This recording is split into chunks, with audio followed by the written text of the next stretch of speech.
pés de lótus é uma prática de uma tradição chinesa muito antiga, que acontecia entre os séculos X e XIX. Esse processo, muito doloroso, consistia em quebrar os dedos dos pés das meninas de entre 4 e 6 anos. Mas por que essa idade? Porque nessa idade as cartilagens dos pés estão muito mais fáceis de quebrar e moldar. Como eles faziam isso? Eles enfaixavam os seus pés com uma espécie de um pano, deixando bem firme, bem de uma forma bem que não saia do lugar. E elas utilizavam um sapato bem minúsculo, de entre 7 e 10 centímetros. E o objetivo dessa prática era justamente isso, para elas terem mais chance de se casar, porque naquela época era visto que mulheres com os pés bem minúsculos tinham mais chance de se casar. Mas por quê? Porque acredita-se, tipo, a origem dessa história, do motivo dessa prática, é incerta. Mas dizem que, por causa de um imperador que se apaixonou por uma dançarina que tinha pés minúsculos, se tornou algo como, tipo, é obrigatório ter isso, os pés menores, para ter mais chance de se casar, já que o imperador se apaixonou por uma mulher que justamente tinha os pés bem pequenininhos. Apesar de ser o símbolo de beleza, o processo era extremamente doloroso e causava sérios danos à saúde dessas mulheres.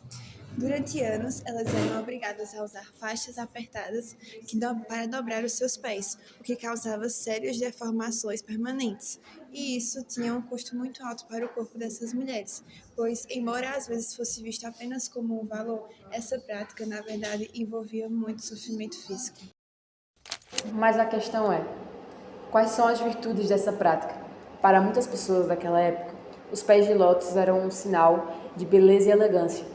Mulheres que os tinham eram consideradas mais refinadas, puras e até mesmo mais morais que as outras. Isso porque, na mentalidade da época, você sofrer uma dor para algo melhor para você, uma aparência melhor, significava o reflexo da pureza moral da sua alma. Olá pessoal, boa tarde. A gente vai estar aqui com a nossa entrevistada, que é a professora e querida Soraya. Oi, gente. Boa tarde, Soraya. A gente vai fazer algumas perguntinhas bem simples e eu sei que a senhora vai arrasar nessas perguntas. A primeira pergunta é o seguinte: para você, o que você considera como certo e errado? Você acha que isso muda de pessoa para pessoa? Por quê? Olha, no contexto filosófico, né, tratando do contexto filosófico, isso vai depender da vivência, da cultura e do conhecimento de cada um. A questão do certo e errado ela é algo muito relativo. Então, vai depender da cultura que você está vivendo, dos hábitos, dos costumes que você está vivenciando, para você determinar um certo e um errado. Ou seja, o que é certo para mim pode não ser certo para você, e errado para mim pode não ser errado para você. Então, fica uma pausa relativa nessa questão do certo e do errado. Isso mesmo, nossa professora responder a primeira questão. E a segunda é: você acha que todos os povos deveriam seguir as mesmas normas morais? Se sim, por quê? Se não, por quê?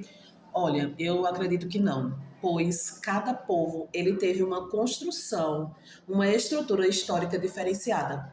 Então, se a gente for analisar, da América do Norte e a América do Sul, foram construções distorcidas para ambas as partes. Mas isso ocasionou o que nós temos hoje sobre essa construção histórica e sobre as mesmas regras que vivemos em sociedade. E isso não, eu acredito assim que não iria dar muito certo, porque justamente são construções culturais diferenciadas. Certo. A nossa terceira pergunta é o seguinte: existe alguma prática que a nossa sociedade diz ser correta, mas você considera errada, ou vice-versa? Sim, sim, quais? Veja, a nossa sociedade, né, ela diz o seguinte, né, eu acredito que uma prática correta. Vamos trazer a questão da lei dos celulares, sim, né? Por que a gente é tão difícil para a gente cumprir?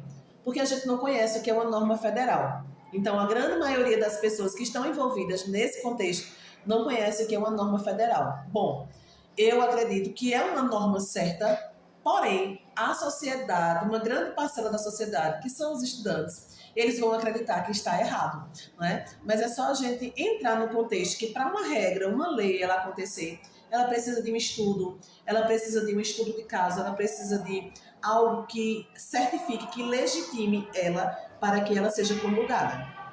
Exatamente como a gente vinha aprendendo sobre a ética, onde tem os contextos e que é exatamente isso, como a professora tinha falado. E nossa última perguntinha vai ser: a ética é o estudo da filosofia que busca entender como os seres humanos podem viver bem e felizes, independente da época ou do lugar. Para você, quais devem ser os princípios éticos que as pessoas deveriam seguir para alcançar a felicidade? Olha, isso é muito interessante porque a gente tem vários filósofos que falam sobre a questão da ética e falam também sobre a questão da felicidade. A felicidade não é algo que ela é permanente, ela é um estado, tá? E nós devemos sempre ir em busca. Ou seja, quanto mais a gente construir um ser humano com virtudes, mais ele alcançará o âmbito da felicidade. Porque ele não vai atingir ao outro com uma dor, e nem vai ser atingido na sua dor. Então, a construção da virtude, para mim, ela é uma construção ética e que ela leva esse ser humano a um estado de felicidade, um estado, porque a felicidade ela não é algo concreto, ela é uma conquista de todos os dias em nossas vidas. Então, vai ter dias que nós vamos estar tristes e vai ter dias que nós vamos estar felizes. Os dias felizes é para que a gente não esqueça que vem uma pausa no meio, né? E os dias tristes é para lembrar que sempre vem um dia após o outro, um amanhecer, e traz novas possibilidades. Exatamente, como a nossa professora respondeu belíssimamente todas as questões. Fiquem com esse documentário. As consequências dessa prática eram devastadoras, já que as mulheres que passaram por esse processo viveram sua vida com dores e dificuldades de locomoção. A deformação causava problemas de saúde, como infecções e deformações em outras partes do corpo, já que elas precisavam compensar a falta de mobilidade dos pés. As cicatrizes não eram apenas físicas, mas também emocionais, já que essas mulheres se sentiam presas a essa imagem imposta pela sociedade e não podiam sequer andar livremente sem dor. Assim, acreditava-se que essa prática estava relacionada a um padrão de vida ética. Mas que ética realmente estava sendo construída? A sociedade acreditava que essa ética estava relacionada ao sacrifício e à disciplina, onde a sociedade acreditava que as mulheres estavam seguindo uma moral superior, por sua dedicação a um padrão de beleza, mas que não vinha da liberdade individual, mas sim da pressão da sociedade e que era bastante doloroso. Portanto, se considerarmos a ética o bem-estar do indivíduo, podemos questionar se a prática dos pés de lótus é realmente uma ética construtiva. Para as mulheres que vivenciaram essa experiência, a ética da dor e do sofrimento se tornou uma prisão, na qual a busca pela beleza ideal e pela pureza se tornava, geralmente, uma vida sem escolha e liberdade. No século XX, com a Revolução Comunista, a prática do pé de lótus foi oficialmente proibida. Entretanto, o seu legado não desapareceu de imediato.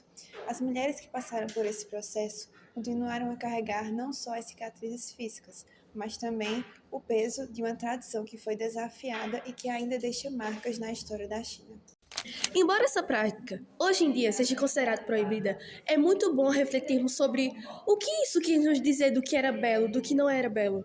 E é muito bom refletirmos além do que isso influiu drasticamente as mulheres e como estamos hoje em dia.